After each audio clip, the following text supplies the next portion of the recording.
G protein is attached to the cell membrane. When GDP is bound to the G protein is inactive.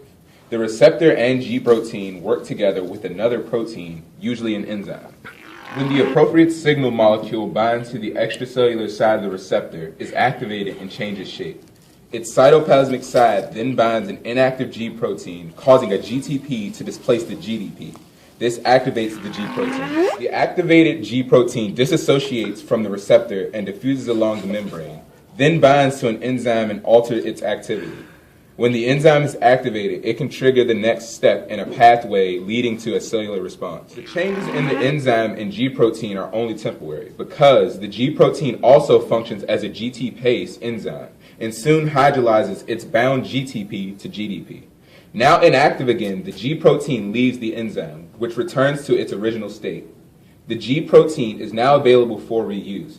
The GTPase function of the G protein allows the pathway to shut down rapidly when the signal molecule is no longer present.